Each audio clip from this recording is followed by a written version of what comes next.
Welcome to the Raising Empowered Kids interview series. Today, we're going to be talking about how to raise self-confident kids with my special guest, Jacqui Letran, who is a multiple award-winning author, international speaker, mindset mentor, and host of the podcast Stop the Bully Within.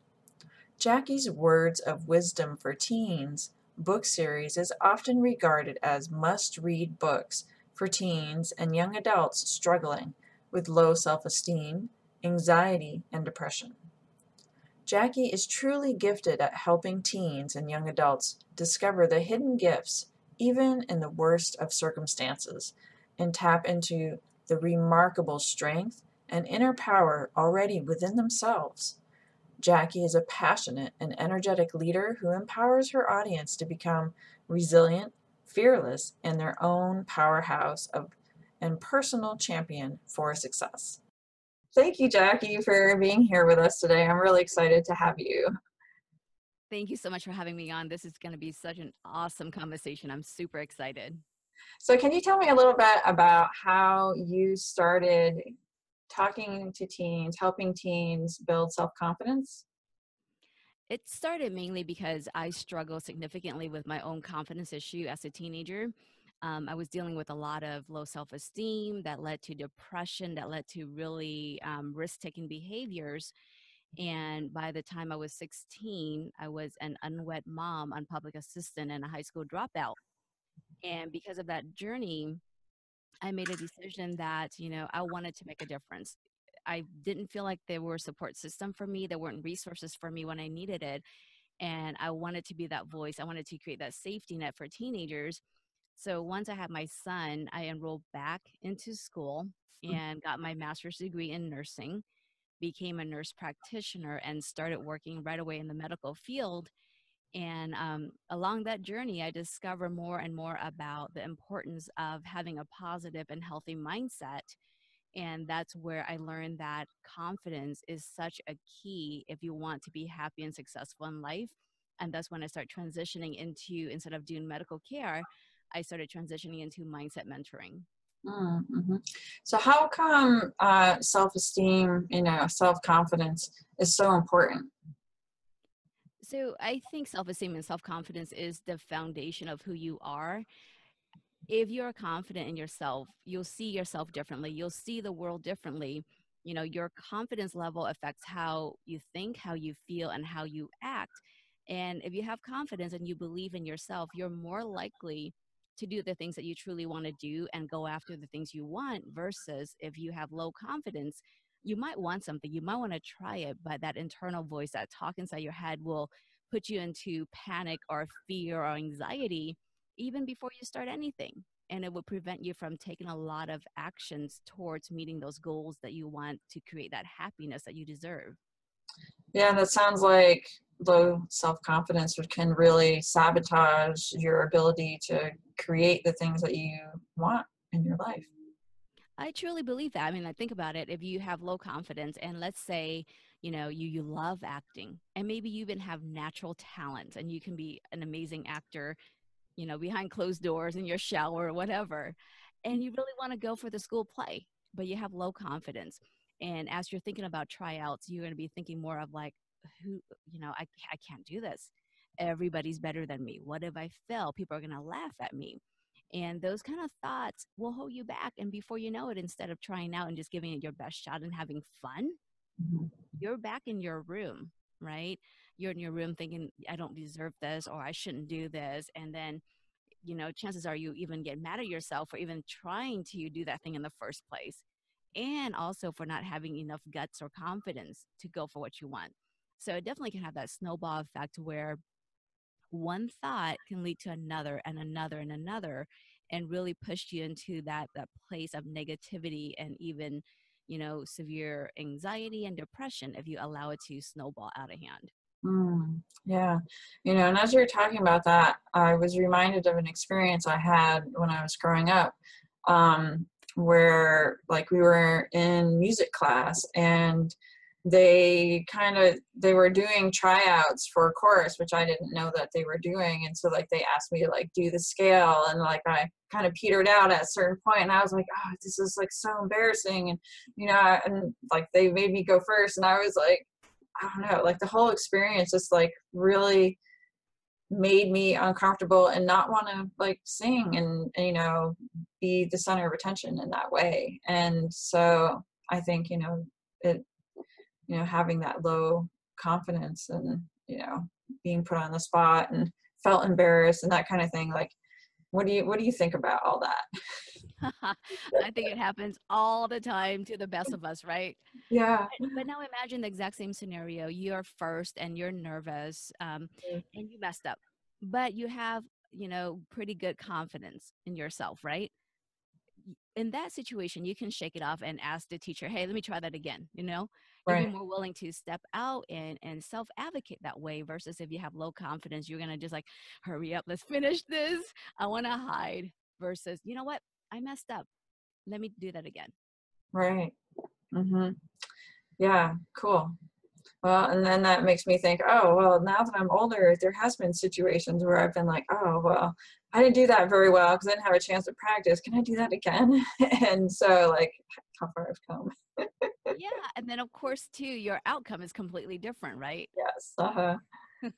Yeah, totally different environment and circumstances and all that sort of thing. So, like, how does low self-confidence affect people, like does it like start out as in childhood and then like continue on into adulthood, or like what does that kind of look like? I would say for the majority of people, it does start out in childhood. A lot of our belief systems about who we are and what the world's like was created between the ages of 0 to 7 years old from significant emotional events. So if you have events where you're feeling threatened, where you're feeling embarrassed or shame, as a little kid, you can definitely start building that low confidence. But a person who grow up in full confidence can also have a significant emotional event later on in life that can take away their self-confidence if they let that situation define who they are versus looking at that situation and trying to figure out what can I learn from this and how can I move forward. Mm. So even though people are confident as adults or whatever, things can still happen which shake their confidence and maybe knock them back a step or two. Oh, I totally believe it. Like one of the example that's pretty easy, and I work with a lot of clients who actually deal with this is people who loses their job, right? For whatever reason, they define themselves by their title, they define themselves by their finances, and all of a sudden they're fired. And it could be, for something they did wrong or maybe not, but all of a sudden they don't have that identity that they attach themselves to, and then they start questioning themselves. They start going to self-doubt and who I am now if I'm not this person, who am I now if I don't have this paycheck. So yeah, you can definitely go from a place of strong confidence into a place of low confidence with a significant negative emotional event. Hmm. So how can we like build up resilience for when life throws us those curveballs to kind of prevent us from getting taken out at the knees?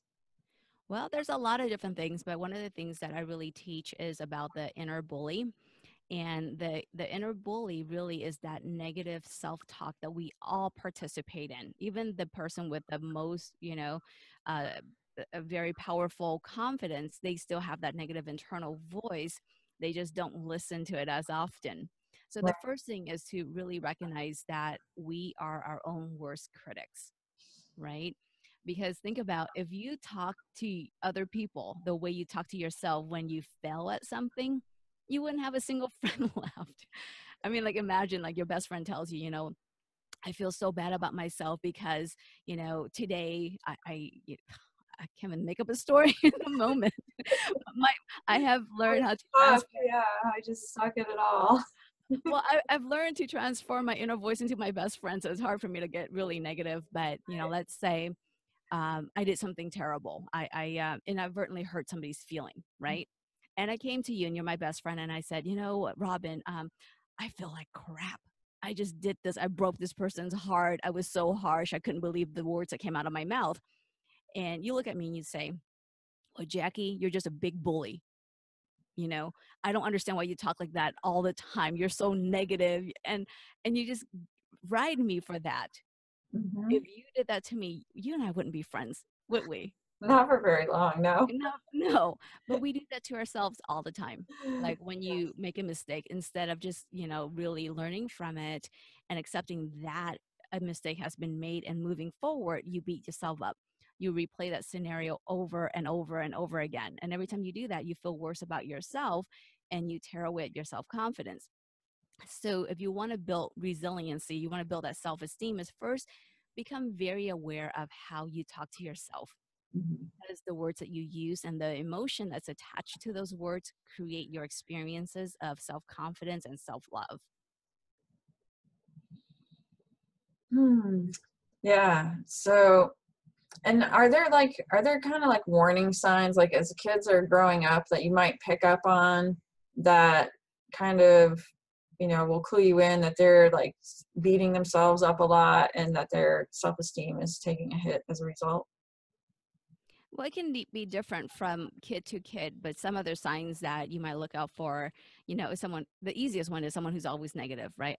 Right. Who would say things like, "I can never do this," or "I'm so stupid," or "Nobody likes me," or, "I'm always making a mistake." That's pretty easy to see. Other signs or symptoms could be someone who is shy or super shy. And that could be because they don't have that confidence within themselves to do the things they want to do. Yeah, people or, teens who are, I'm sorry, I said teens because I work with a lot of teens, Uh-huh. but children in general, whether they're really young or older in the teenage, if they start changing their behavior, if one day they're super happy-go-lucky or even just average, and all of a sudden they're more withdrawn, more secretive, those are signs that you want to look for. um, Another sign that could be surprising to a lot of parents when it comes to low self-esteem are anger issues. Mm. A lot of people, they think anger, that person believe in themselves too much and they come off this brute way. But I know for me, when I was dealing with my own depression, my own low confidence, the way that I show those symptoms was with anger, Mhm. because I've learned along the way that if I show weakness, I'm going to be picked on. I'm going to be, abused or whatever. And I've learned that if I show anger, people will leave me alone. Uh, And so it could go from the gamut of being super withdrawn or super angry and anything in between. sure, right. And do you think like how does bullying tie into that? Like, is it the kids that are having low self-esteem, kind of lashing out and like bullying other kids, or like what's the dynamic that goes on there? I would imagine that the person doing the bullying have a lot of stuff going on within themselves. And it's interesting you should ask, because growing up, I was a huge bully. Mm. And I bully people usually when I don't feel good about myself, when I feel like, I'm less than. I would look for victims to pick on. And the way I would look for victims is I would look for the withdrawn side of the low confidence, the people that don't make any eye contact, the people that walk around, with their arm all crossed up, trying to make themselves look all small. Mhm. Those are the people that I would pick on, and I would, explode on them because I was hurting inside and I didn't know how to get that hurt out. And in that moment, when I'm bullying a person, I get a temporary relief. So I would imagine a lot of people who bully others are dealing with a lot of pain themselves and they don't have positive coping skills. So how can parents help develop, those types of coping skills and develop, better self-esteem in their children, or self-confidence, I should say. So confidence is something that parents can definitely help their children with. And of course, the younger you start, the better chance you have. Right. But even with an older teen, you can definitely intervene and give them some resources and help them with that. And I think the most important thing to develop confidence is to help that child develop trust in themselves and also trust in you as a parent. You have to create that safety space for them to come to you and to know that no matter what they share with you, that they are safe, that they are accepted, that they are loved. I mean, think about, going back to when you were a child, how scary was it to go up to mom or dad and tell them something that you did that they're going to be upset, Yeah. right? It's pretty scary. I remember, I messed up a lot. Like I told you, I was depressed and I was angry and I was bullying. So I messed up a lot. But that side of me, that negative side of me wasn't the truth of who I am as a person. I mean, like even as a child, I'm really loving. I just want people to be happy. I just didn't know how to go about it. So I Mm, would mess up constantly. And every time I have to tell my parents I messed up, I was in fear right. because my mom, I mean, she means well, but she parents by guilt. She parents by shame because that's what she was taught. So this is not, getting down on my mom situation right here. Is she did her best, right? Yep. But in that moment, I was terrified and I hid so much from her. And the more I hid from her, the less she knew of me and the less that she can help me. Right. Now, if my mom created that safety space for me to come and say, Mom, listen, I messed up. I need your help. How can we fix this?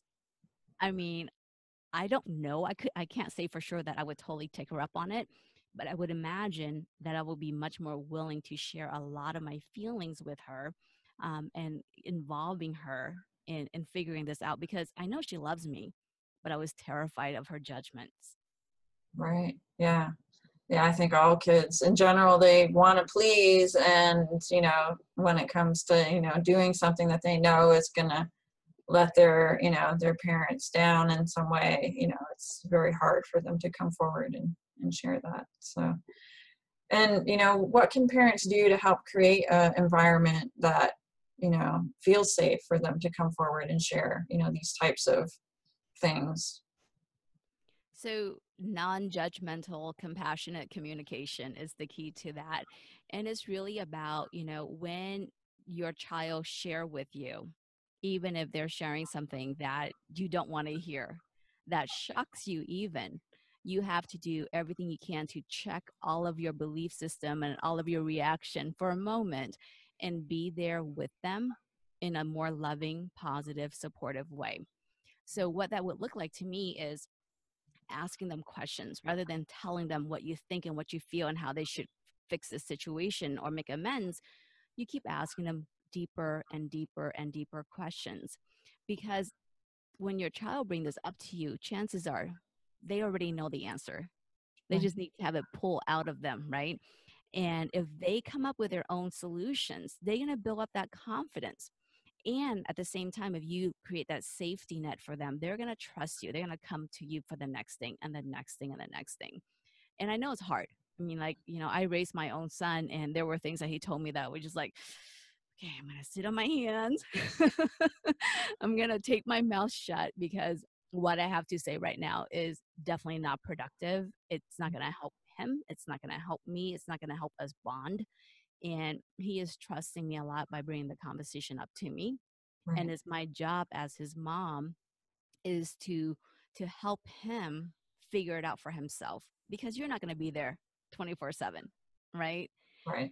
And even if you're there, your answer might not be the right answer for him anyway or for her anyway.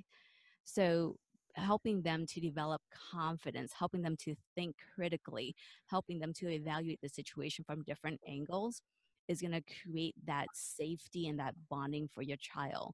And if you start with simple things and you keep working on it, they're going to develop more trust in you, and they're going to develop that communication skills where they would have the confidence and the words and the ability to come up to you and say, "Hey, this happened," or "I'm thinking about doing this, Hmm. help me through this." Right. Right. Yeah, it's really great. I have had a few situations where clients have come, to their moms, their children have come, to my clients, the moms, to with concerns, at school and that kind of stuff. And some of them are pretty serious concerns. And, when they tell me the stories, I'm just like, yes, you did it. It's like, you created the space where, they feel safe to come, with this bombshell, which, it's like you don't want to hear, but thank God you did, kind of thing. And so it's been really, every time that happens, I feel like it's such a win. So yeah, I love hearing about that. So, like you were talking about too, not only, helping kids to develop trust in, the parent, but what also about, developing trust in themselves. So can you talk a little bit about that? Definitely. So the trust in themselves is really about helping them to make decisions for themselves and helping them to learn from their decisions by allowing them to experience the natural consequences of their decisions, whatever that might be like.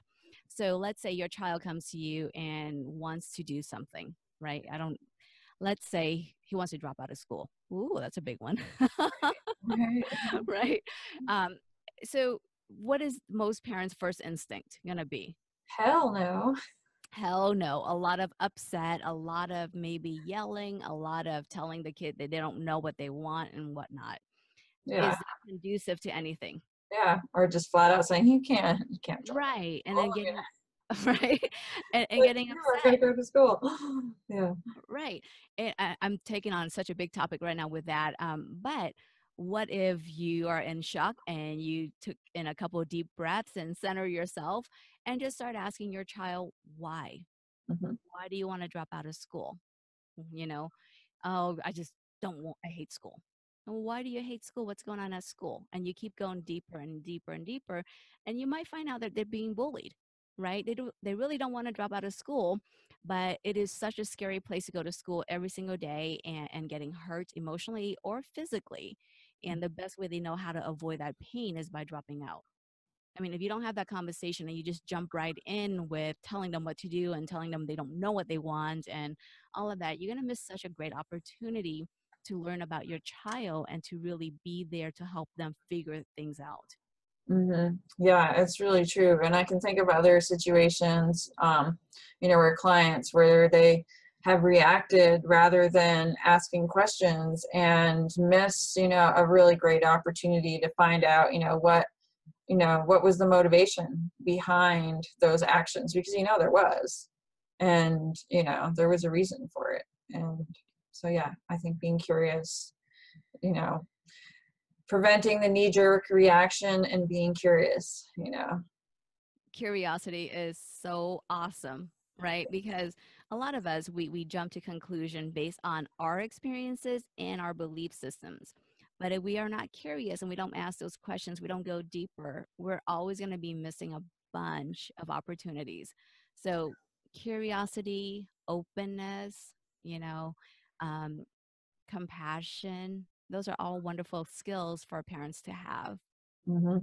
And, when you don't ask those questions and you're not curious, it, gives more, say, shall we say, fuel to the fire of, when the kids say, oh, you don't know me, you don't understand me, you don't, da, da, da, da. It's like, well, if you take the time to be curious and ask those questions, then you'll have a little bit better understanding from where they're coming from.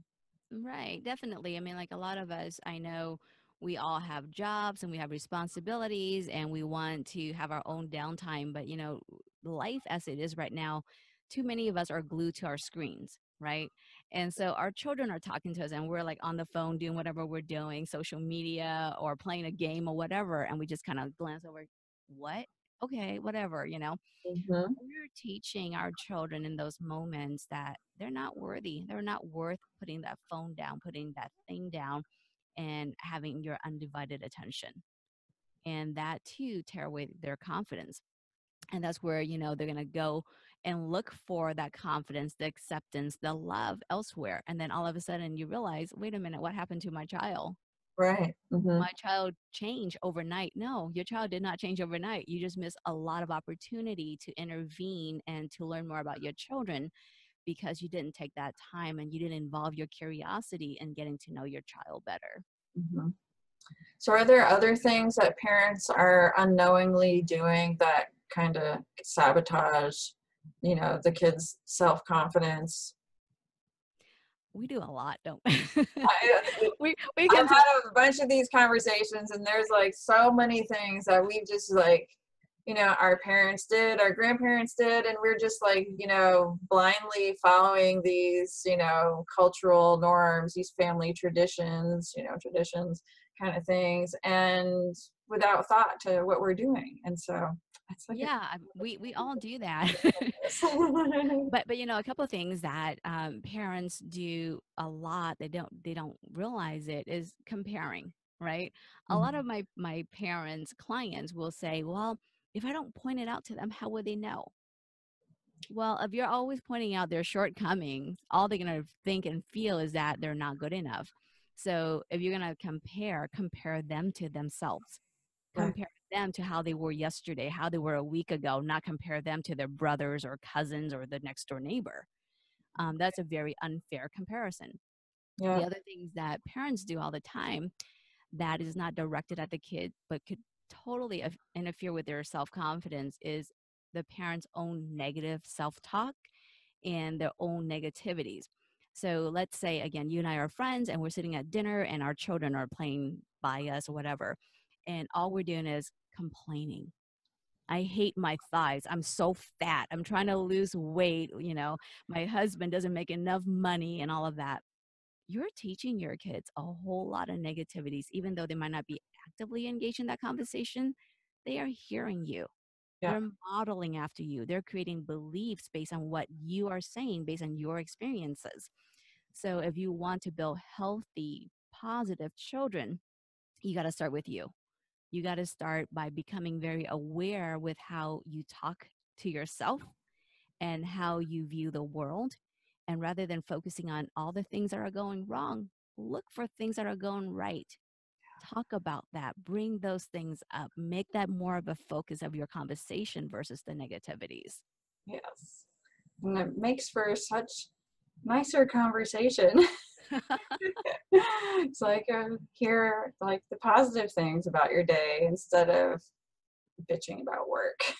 Right, but it's not as fun, right? I mean, like the way that if you just follow tradition and the way that we're taught from wee bit that negativities get attention. And so all we're doing is we're just bringing up what we've learned this whole time, because think about it. If something happens and it's bad, it's on the news 24/7 on every single channel, Right. right?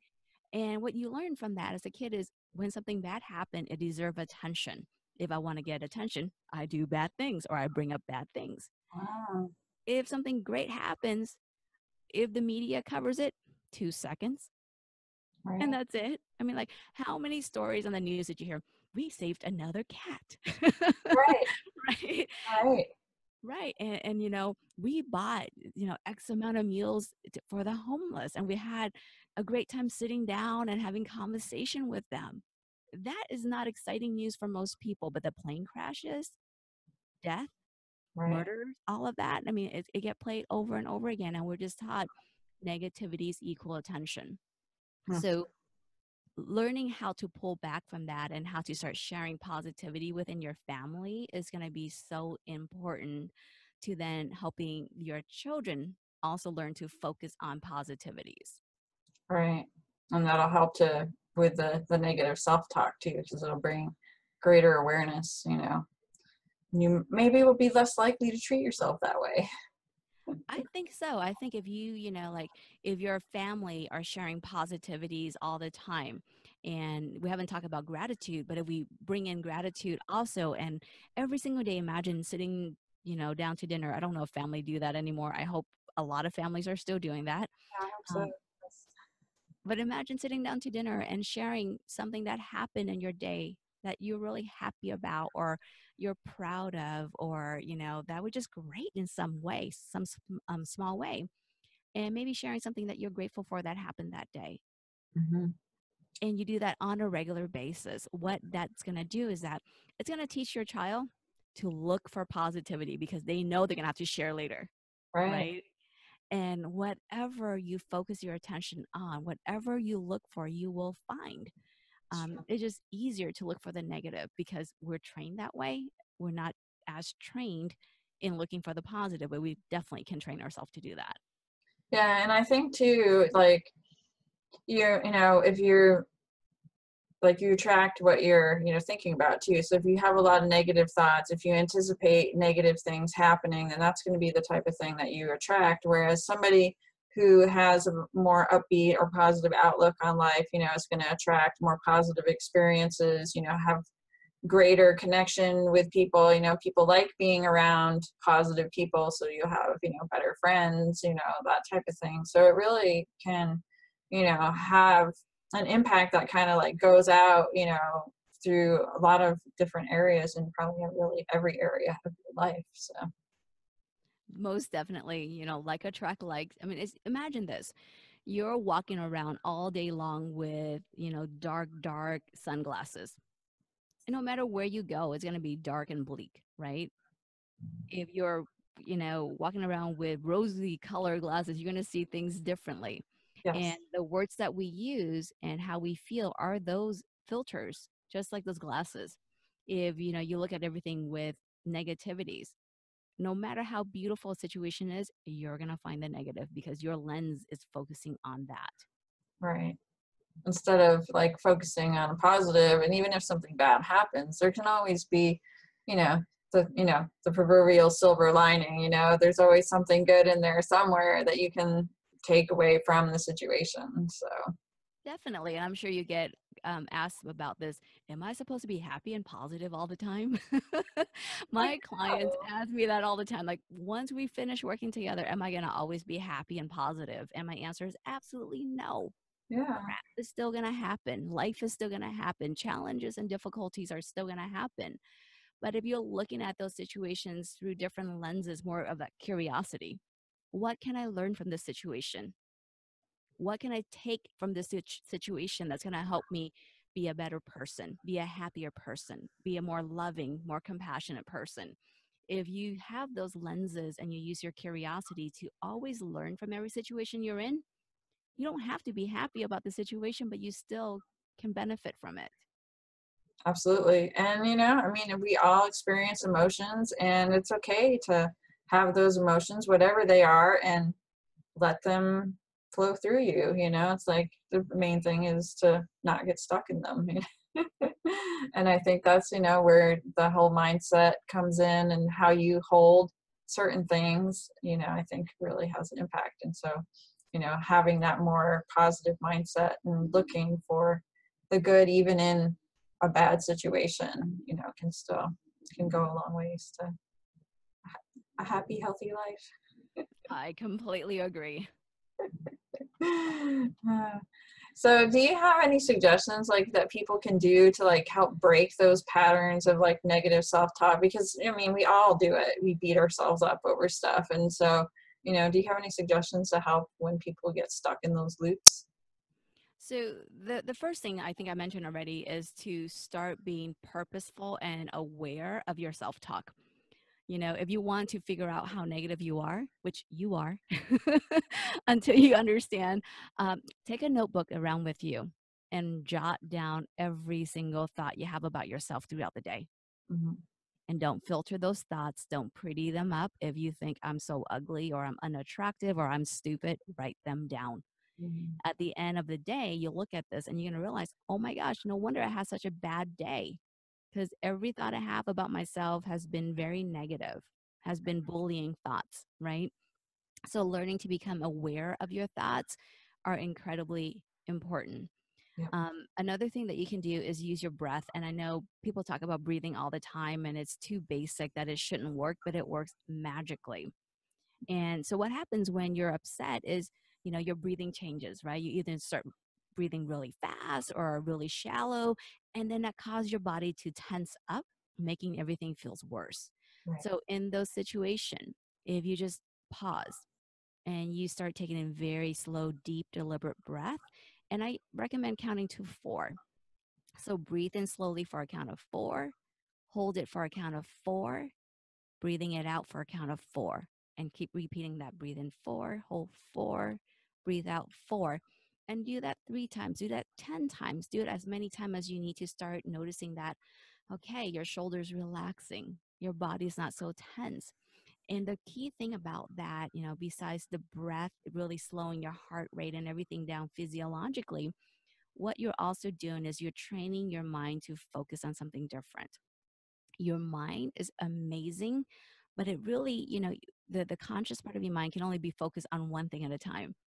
So instead of being in your head and thinking about all those worst case scenarios, which brings you into a more negative space, you're taking all of that energy from that negativity and you're focusing on breathing, Mhm. right? You cannot be very purposeful and concentrate fully on your breath and have those negative thoughts at the same time. Right. And whatever it is that you're paying attention to, that part grows. So in the past, what you've done is that you have a negative thought, you think about something else, and you think about something else, and this little negative thought is now this huge, tremendous thing of overwhelm. But now instead of allowing it to snowball that way, you're just going to take it back and do those breathing and paying very special attention to your breathing, being very purposeful, very mindful of that.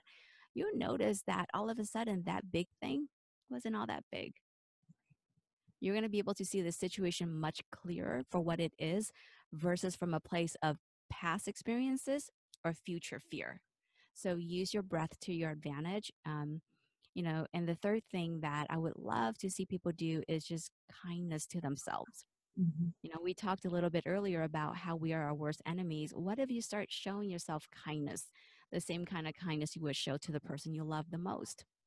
So when you fail, instead of beating yourself up, if that was your best friend, if that was the person you love the most who just fell, how would you talk to them? What would you do to cheer them up? Do that same thing for yourself. You deserve it. Mhm. Yeah, definitely. And as you're talking about that, it reminds me of some work that I did with one of my coaches. She's a relationship coach, and we did some work around the inner masculine and feminine. And what she had me do is like, well, if I wanted flowers, then my inner masculine would go and buy my inner feminine flowers. And so it was like a way of kind of like being kind to myself. And it was actually a little bit easier because now my inner masculine is doing something for my inner feminine. Or if, this something needed fixing, then my inner masculine would go and fix it for my inner feminine. And so it was just kind of a fun, playful way of being kind to myself and kind of make it easier because, oh, well, if I, would do this for my man, why wouldn't, I do this for my inner masculine, kind of thing. And so, yeah, so it's kind of fun. That is a really fun way to play around with that. But yeah, that's all about showing yourself love and participating in good self care. Yes, exactly. Hmm. So, and I think it's something that, kids would benefit from, if we can teach them that at a young age, because then it becomes kind of ingrained as we grow up, and it's not something that we have to go and learn as adults, type thing. So, yeah. So, do you have any suggestions for parents who, have kids that are like socially awkward or shy that, can help them feel more comfortable as they move through their daily life? Mindset is everything. Confidence is everything. So for parents who are dealing with that, one of the things that would be very beneficial for them and for their children is to really understand how the mind works and how to start taking control of their thoughts and feelings. And that's what I do. I help people understand how their mind works and how to take control of their thoughts and feelings. And it's a lot easier than most people think, as long as you're willing to take that initial time to do some reading, to do some research and figuring this part out. And there's a lot of resources available. I have books on the topic, I have podcasts on the topic, but really understanding that you are the boss of your mind. And if you are giving your mind commands that are giving you negative experiences, you can learn how to retrain yourself to be an incredibly effective boss so that you can build up your confidence. Because whatever you think and feel are basically commands to your mind. This is what I want. Give me more of the same.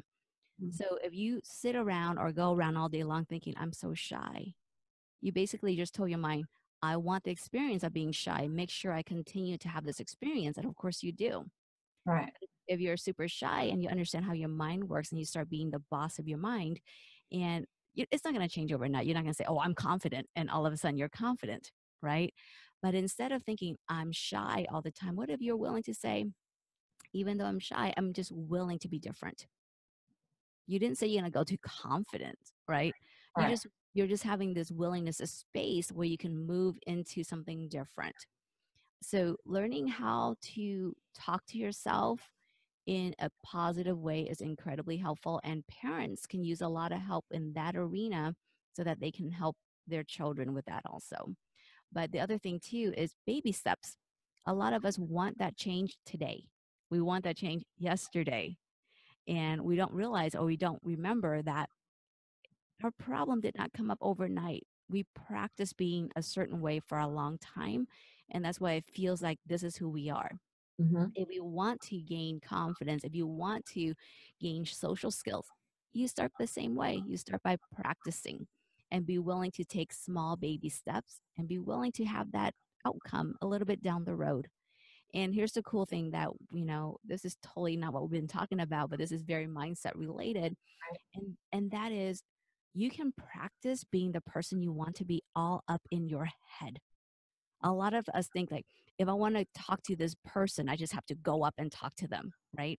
That is scary if you're socially awkward or you're super shy. But if you're in your room and you're in your head and you're just like imagining yourself gaining that confidence and walking up to that person and smiling and saying hi, and imagine that person engaging back with you with a smile and with a conversation, and allowing that conversation to kind of go two-way for a little bit in your head. And if you do that over and over and over again in your head, you're not even doing it in person yet. But if you replay that in your head over and over again, your mind would think that you've had that experience multiple times. In Right. order for any one of us to do anything in real life, we have to be able to think about it up here and feel good about it. So earlier you said, well, I didn't get a chance to practice this thing and I Right. want to do over. Well, the Right. cool thing with your mind is you get to practice all the time and do over all the time. Nice. It's true. That's why we always relive things at nauseum. And we're practicing negativities and we're cementing ourselves into that negativities because your subconscious mind doesn't know the difference between a real event or an imagined event. If you're thinking it, feeling it, doing it, your mind thinks it's the same thing.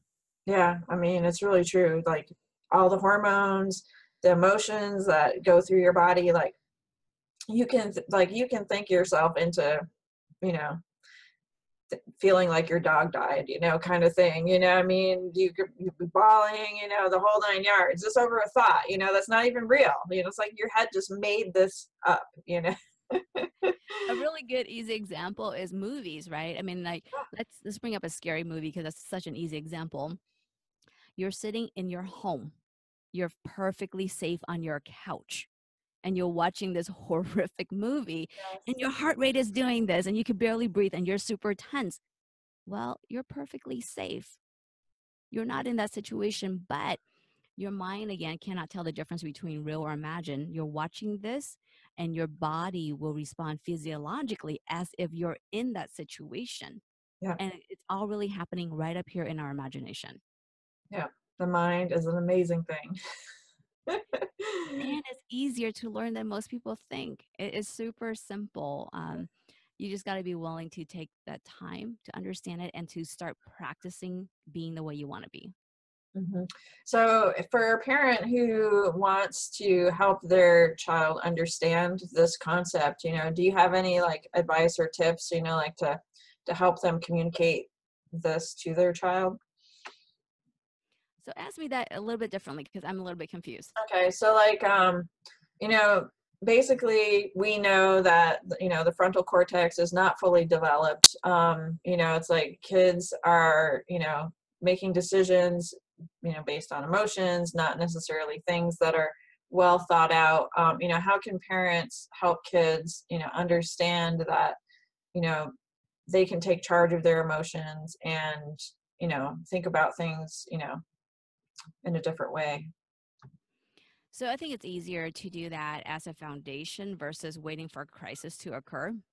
But even so, during a crisis, you still can help your children. Again, something simple, like we talked about the deep breathing. Right. They can see for themselves in a moment, and instantly, actually, how they can be in that fearful state and they can get themselves to that calm state if they're willing to take control of their thoughts and actions, right? They're willing to use their body and their breath to stop that negative train of negative thoughts.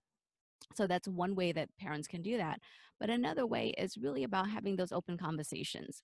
If you're just waiting for a crisis to happen and then you intervene, you're never going to develop that foundation. So that could be something, depending on the age of the children, it could be something that parents do consistently, talking about a particular topic, bringing these things up and showing them what that looks like and participating with them. So the deep breathing, I'm going to bring it back up again because it's simple. If you've never talked to your child about the power of your breath and they're in this crisis and you said, just deep breathe, well, what is your child going to think, right? Your child's not going to go, oh, yeah, this is going to be awesome. Your Right. child's going to think, Mom, really, this is such a crisis right now. Help me, right?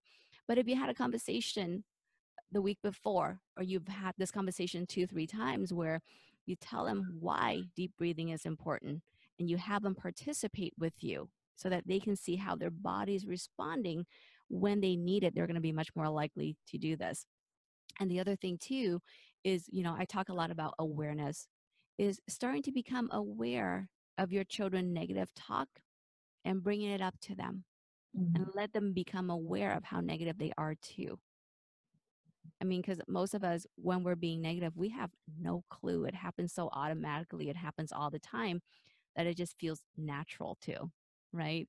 Right. So having that awareness, having those conversations, and helping your children to change those negative self-talk right then and there could be the foundational part that they need to build that confidence so that they will stop those other negative responses. Yeah, definitely. And something else that I was thinking about earlier too, sometimes we put labels on kids too. Like I remember going back to the whole shy, socially awkward example, like I remember as a child being told that I was shy, kind of thing. And so sometimes we put labels on behaviors that we're observing in kids, which, can turn into behaviors that they, or things that they identify going forward too. So I think, it's worthy to be mindful of the seeds that we plant. you know, Most, yeah, most definitely. I do have a lot of clients that says, I didn't think I was that way, but my mom kept on telling me because they never saw themselves as shy or as difficult or whatever, but they get that label put on them over and over again that they start wearing it as if it's their own thing. So right, you're totally correct with that. So being aware of the words you use, removing those labels, and recognizing behaviors is not the person, right? A lot of us, we look at a child's bad behavior and now this is a bad kid. right, No, this is a kid who has a bad behavior. But now, if you remove the word bad, this kid is behaving this way. And you go deeper and you use your curiosity and you ask yourself, what is going on with my child that's causing my child to act this way? You would get a different answer than if you said, well, he's just being difficult, right. wouldn't you? And another question to ask is, what need does my child have that he's trying to meet with this particular behavior? Because every single thing that we are doing is to fulfill a need that we have. Yep, And if you're willing to use that curiosity and go deeper with your child, figure out what needs they have, what's going on in their day that's causing them to act this way, you're going to get to understand them, learn them, and develop that loving trust that we talked about in the beginning. exactly. And and they may not have the words or the language to articulate what it is that they need. And so by being curious and having the patience to sit down and have that conversation, will also help them grow and develop as a person too, because now they've maybe learned how to discuss whatever it is that they're feeling. They might, boys in particular have trouble expressing their emotions, and so they may not know what it is they're feeling exactly. They may not have the words for it. So No, it's definitely a lot of us, even adults, right? We just know we absolutely. don't feel right. We just know that there's just this thing that is building up inside us, and we might not even understand the why. And if we as adults can't understand the why, I mean, how can we expect the children to understand the why? but taking that time out, asking those questions, leaving, that safety net for them will help them to learn about themselves and how to interact with the world much more positively. Absolutely. Well, thank you so much, Jacqui. This is amazing conversation. I know we could talk about this stuff all day long. I would love it if you could tell our listeners, our viewers, a little bit about the free gift that you have for everybody, which we'll have a link posted on our website so that you can just go there and then go right over to Jacqui's website to get that. Um, can you tell us a little bit about that? Yeah, definitely. It's a PDF. It's a quick little thing I wrote up. I'm gonna look at my cheat sheet because I don't remember the title. Because I have like 15 different little PDFs that I give out, but this one I think is really relevant to this particular talk. And it's called Six Simple Ways to Transform Your Inner Voice. We all have that negative inner voice, and if we can learn how to transform that negative inner voice into a voice of positivity and support for ourselves, we're going to be way ahead of the game. Yeah. It is a pretty short PDF, because I know a lot of us, we don't have the time to sit down and read a whole book, Yes. but it summarized six key things that you can do for yourself today that you'll start seeing improvement in how you feel about yourself immediately.